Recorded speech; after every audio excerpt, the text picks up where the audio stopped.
Congressman Ron Paul. And Governor Congressman Paul. I've heard what you tell them to say, and I really get that, but I'm on the front lines of the stock market. We were down 400 points today. We're not going to be done going down if this keeps going up. If Italy keeps, the rates keep going up. Surely, you must recognize that this is a moment-to-moment situation for people who have 401ks and IRAs on the line, and you wouldn't just let it fail. Just go away and take our banking system with it. No, you have to let it liquidate. We took 40 years to build up this worldwide debt. We're in a debt crisis never seen before in our history. The sovereign debt of this world is equal to the GDP as ours is in this country. If you prop it up, you'll do exactly what we did in the Depression, prolong the agony. If you prop it up, you do what Japan has done for 20 years. So yes, you want to liquidate the debt. The debt is unsustainable. And this bubble was predictable because 40 years ago we had no restraints whatsoever on the monetary authorities, and we piled debt on debt, we pyramided debt, we had no restraints on the spending, and if you keep bailing people out and prop it up, you just prolong the agony as we're doing in the housing bubble. Right now, Fannie Mae and Freddie Mac are demanding more money because we don't allow the market to determine what these mortgages are worth. If you don't liquidate this and clear the market, believe me, you're going to perpetuate this for a decade or two more, and that is very, very dangerous. Ron Paul,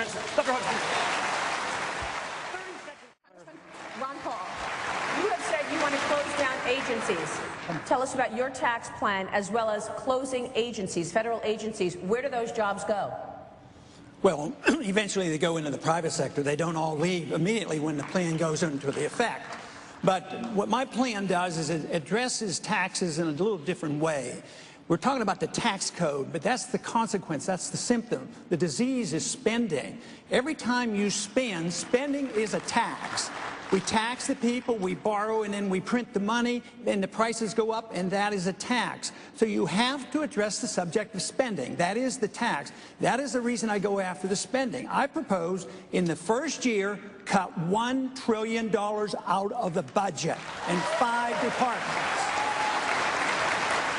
Now, the other thing is that you must do, if you want to get the economy going again, is you have to get rid of price fixing. And the most significant price fixing that goes on that gave us the bubble, destroyed the economy, and is preventing this from coming out is the price fixing of the Federal Reserve manipulating interest rates way below market rates. You have to have the market determine interest rates if you want a healthy, viable economy. So you think the economy would be stronger if interest rates were higher right now?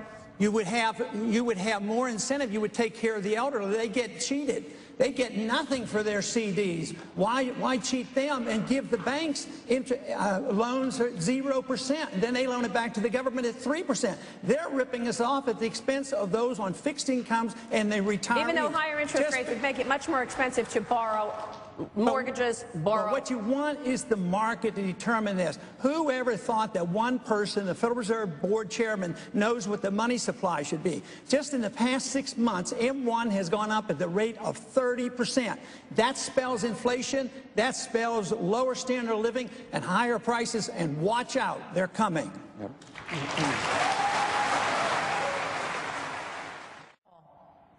We need to get the government out of the business, and we do need to have the right to opt out of Obamacare, but we ought to have the right to opt out of everything, and the answer to it is turn it back over to the patient and the doctor relationship with medical savings accounts. So I would say that we've had too much government. I've been in medicine. It's gone downhill. Quality has gone down. Prices have skyrocketed because of the inflation, so you need to get a market force in there, but medical savings account. But this mess has been created, it's a bipartisan mess, so it's been there for a while. So what we need is the doctor-patient relationship and medical savings account where you can deduct it from your taxes and get a major medical policy. Prices then would come down. 30 seconds. Congressman? My plan of cutting the budget by $1 trillion does deal with Medicaid, and that is that it preserves it, and there is a transition period with a goal that eventually we would hope to move that back into the economy, but right now it would be too much to do it in 1 year. You know, finding $1 trillion was a job and a half, and getting rid of five departments. So yes, my budget takes into consideration health care for the elderly, health care on Medicaid, as well as child health care. At the same time, we deal with the bailouts, the banks, and all the benefits that they get from the financial system. Because what we're facing today is the crisis, and this housing crisis. If I could just have 1 second on that. We face the housing crisis once again because it's price fixing. They're fixing the prices of these mortgages too high, and this is why nobody will buy them. This is why you have to get rid of Fannie Mae and Freddie Mac, sell all of that into the marketplace. And the reason they do this is to prop up the banks, because the banks have invested in Europe. They've invested in the Fannie Mae and Freddie Mac and these credit default swaps. They're in big trouble, and that is why they're getting bailed out, and that's why they're not allowing these mortgages to go down, and that is why we will most likely bail out Europe, which will be a real tragedy. Congressman, thank you for that. It's time for a quick break. Hold it. Attention to why we're here on this campus and what many students are very interested in, and that is the fact that, Congressman Paul, right now we are looking at student loan debt that is near $1 trillion. Americans owe more on student loans right now than credit cards, and the average debt for a college senior right now is over $25,000. It's obviously a very hot topic right here on this campus and with students across the country. Just listen to what they have to say. Tuition rates have increased roughly 3 times that of inflation over the last 3 decades. More students have to take out loans or forego college. My generation is graduating with student debt levels at an unprecedented level.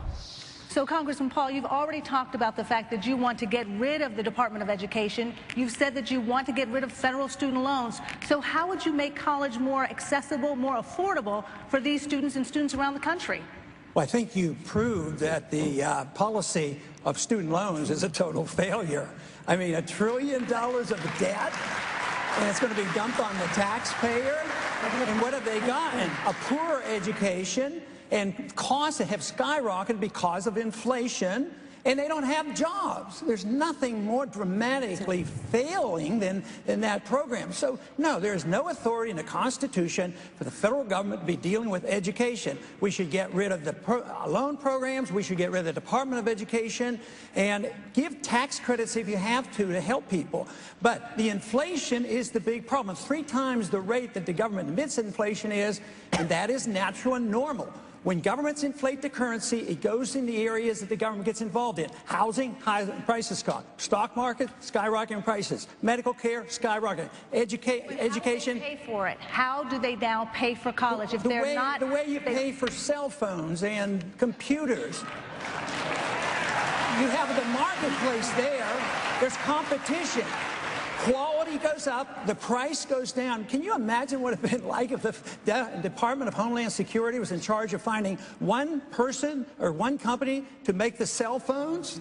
I mean, it would have been a total disaster. So when the government gets involved in the delivery of any service, whether it's education, medical care, or housing, they cause higher prices, lower quality, create bubbles, and they give us this mess that we're in. That's why we have to eventually get we have to wise up and look at where the bubbles come from. It's from the Federal Reserve, and we should start by auditing the Fed, and then we should end the Fed. Congressman. Thank you, Congressman. Speaker Gingrich. Congressman Paul, Governor Perry was just talking about the culture of Washington. His critics in the state of Texas, your congressman from Texas, say crony capitalism is what he's practiced as governor. Are they right? I haven't analyzed it well enough to call him a crony or not, so no. I don't know the details of that, but there is a lot of crony capitalism going on in this country, and that has to be distinguished from real capitalism, because that's this occupation stuff on Wall Street. If you're going after crony capitalism, I'm all for it. And those are the people who benefit from contracts from government, benefits from the Federal Reserve, benefits from all the bailouts. They don't deserve compassion. They deserve taxation, or they deserve to have all their benefits removed. But Crony capitalism isn't when somebody makes money and they produce a product. That is very important. We have to distinguish the two, and unfortunately, I think some people mix that. But this, to me, is so vital that we recognize what capitalism is versus crony capitalism, and believe me, when you have an inflationary environment and all this speculation and all the bailouts due to the monetary system, believe me, you get a majority of crony capitalism, and that's why we're facing this crisis today. We want to thank all of you tonight.